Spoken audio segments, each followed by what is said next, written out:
The average life expectancy between 1500 and 1800s was 30 to 40 years. The average life expectancy in 2020 has more than doubled at 72.5 years. That's insane. We're clearly doing something right. However, can we double that in the next 100 years?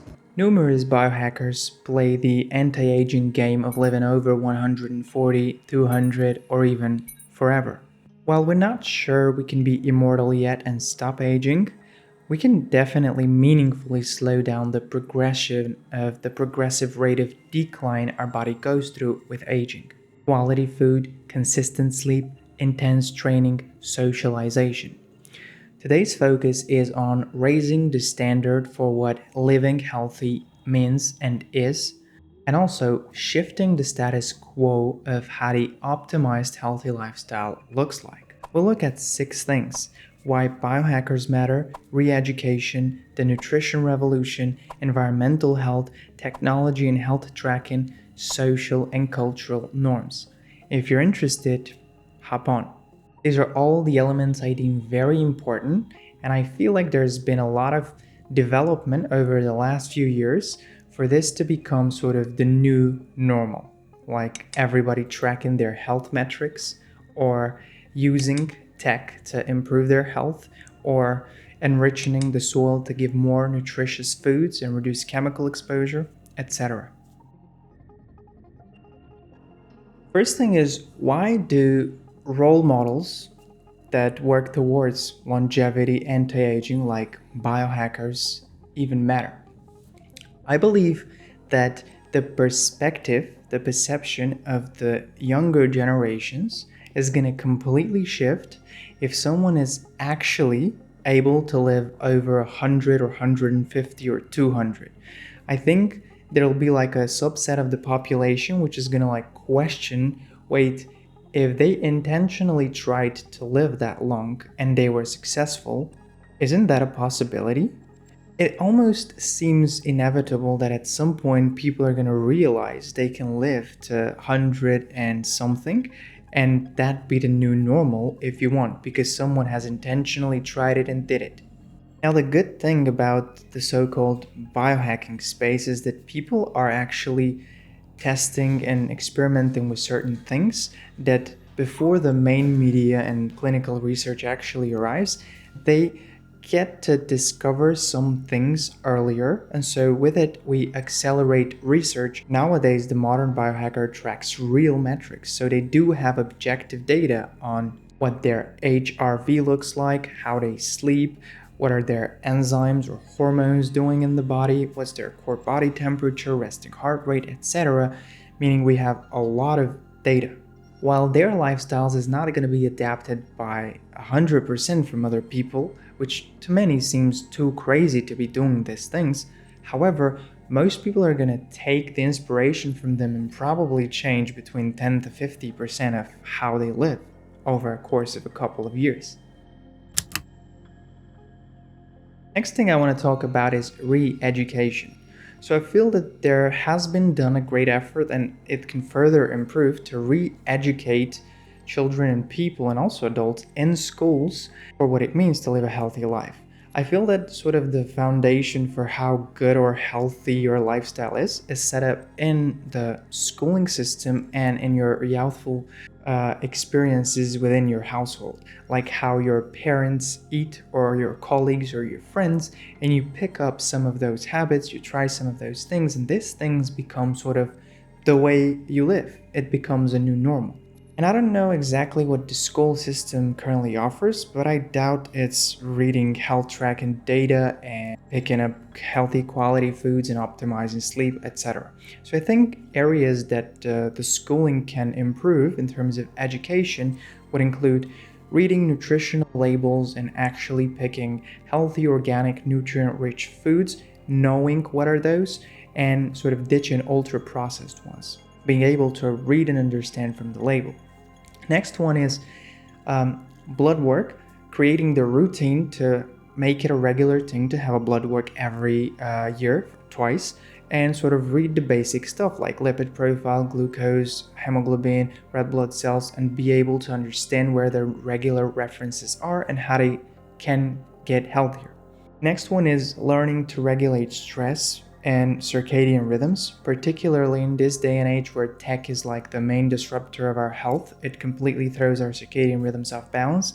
Learning different techniques to sort of shut down, breathe deeper, relax, have a massage, block blue light, all of these things which are exceptionally important for reducing your resting heart rate, sleeping, recovering, and aging better.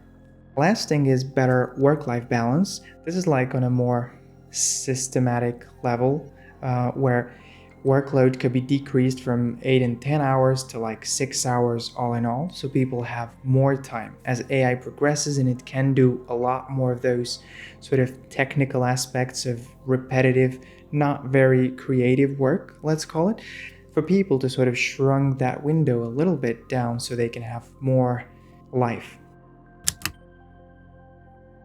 Third thing is the nutrition revolution. Now, this has been happening over the many decades in the past.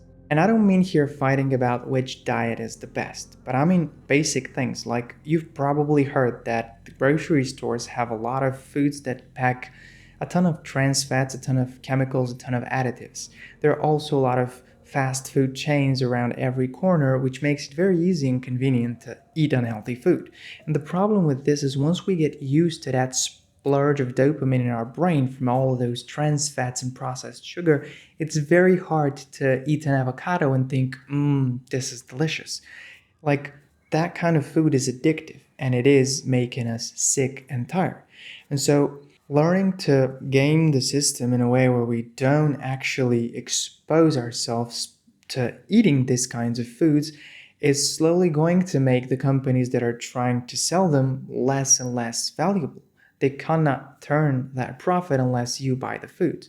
And so I think although it is not our fault the system is rigged and that foods around us are relatively unhealthy, it's our responsibility to take care of our energy and our health because it does dictate our life. And so in terms of the nutrition revolution, I think areas to focus on are eliminating ultra-processed foods from the system, so nothing with more than 10 to 20 ingredients. Some efforts have been made, like in the EU, the regulations around how clean a food has to be allowed in the store, it's slightly stricter than the US. Food chemicals like additives, colors, preservatives, and trans fats are in a different ratio or slightly lowered, unless it's proven that it's not harmful to humans. Next thing is regenerative agriculture, enriching the soil, making efforts to make the soil richer with nutrients so the food we produce is more nutrient dense, but also making it a norm, making it normal to have places where you buy local farmers network kind of a thing, where you go to one friend's neighbor and you buy beef and steaks there, and to another one to buy cheese and eggs, and to make it more like of a local network, except of having one large supermarket in the middle of the city, which you have no idea where the food came from. If you already eat clean, lift weights, and wear blue blockers, is there a way to optimize even further? Probably yes. Answer our 33 question quiz and see how filled your battery is from 0 to 100. Anything below 90% still has some extra energy left in the tank to be unlocked. The best thing? The quiz gives you 4 high return on investment areas to improve further. We've packed the last 4 years of research on human health and performance optimization into a simple digital product. Recharge. 11 science-backed ways to go from tired to energetic. A digital set of an ebook, 12 high-quality videos explaining context, and a habit tracker. Scan the QR code or links in the description. See you on the other side.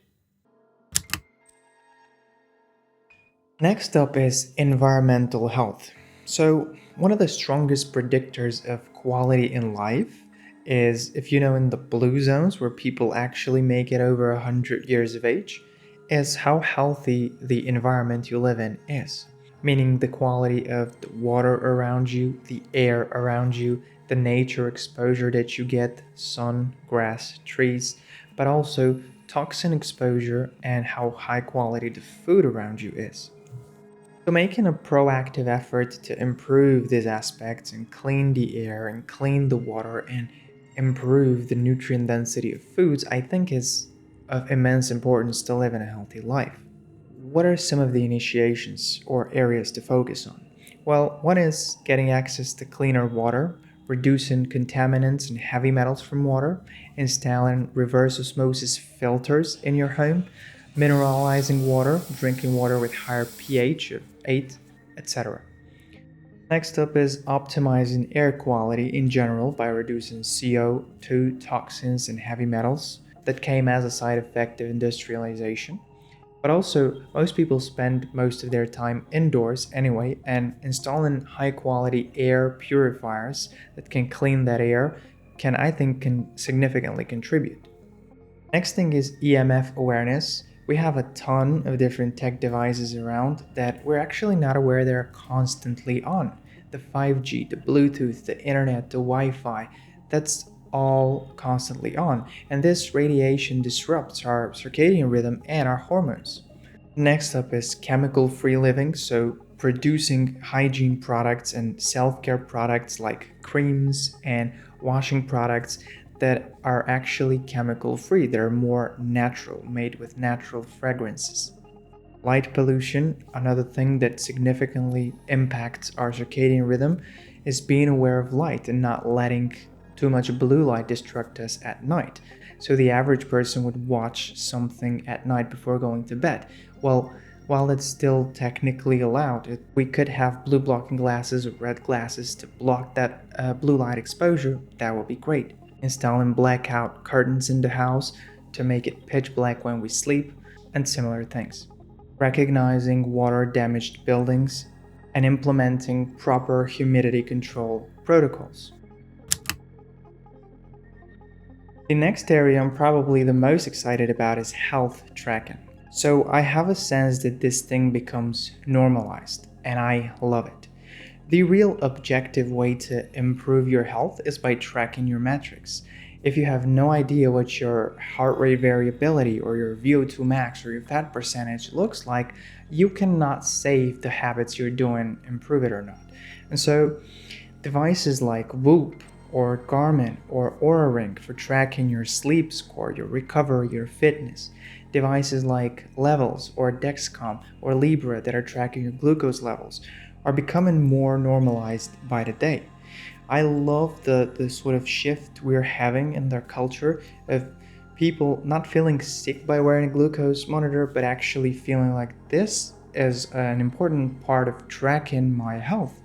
And I'm willing to look at some numbers and shift my diet to optimize those because otherwise I can't see this. If you want to find out what metrics are most important to start tracking in your health regimen on your health journey, you can look at a snapshot of my ebook Recharge where I go into this in detail. What things are worth measuring? First thing is your step count. You want to aim at moving more rather than less, with 7 to 9,000 steps per day being kind of like the sweet spot. You want to measure your sleep score and recovery score. You can use a health tracker like an Oura Ring or a Whoop to measure this. Then it's the sort of cardiovascular function, but more aligned to autonomic nervous function. These are metrics like heart rate variability, which shows how recovered you are, and resting heart rate, which shows how stressed you are and how sort of fit you are as well. Then it's basic blood work. You want to do at least twice weekly to look at basic stuff like lipid profile, hemoglobin, red blood cells, fasting glucose, etc. And you want to measure your glucose levels. So if continuous glucose monitoring is a little bit too expensive, another option to do this is getting glucose strips and like a device that you can measure fasting glucose levels easy in the morning. Doing this, besides a full blood glucose panel with HbA1c that shows 3-month average of your blood glucose, is a great way to start getting a sense of what your glucose levels look like when fasting and also after a meal. Having those references and trying to, probably for most people, lower it down to Normal slash optimal levels is the key goal here. Last thing is the social and cultural shifts around both how we live work-life balance and how we socialize with it. So I believe that with AI, we can reduce the workload of humans from like 8 or 10 hours to 6, which will allow them more time to live the way they want. And so the modern day human, at least when I was growing up, was closed in an office space working for more than 8 hours sitting in a just surrounded by artificial light, right? And so I think people start recognize that that is pretty sickening and that we're trying to find new ways to work, to still do business, but maybe outside in nature, or maybe while calling a colleague and walking around in the mall. So we are able to move more, get more sun and nature exposure without being constantly in a closed office space. Another thing is socializing more because that is very important for people to be able to form a deep connection, to have life set up in a way where people will be more community based and friendlier. Because in the past century, I think we've become a lot more individualized. Like everyone's having their own stuff and working on their own thing, but we've lost that sense of community, which is key to living a long, healthy, happy, and purposeful life. I hope we're making good progress with this and that with time we're gonna get better work life balance, figure it out, and actually start hanging with each other a little bit more.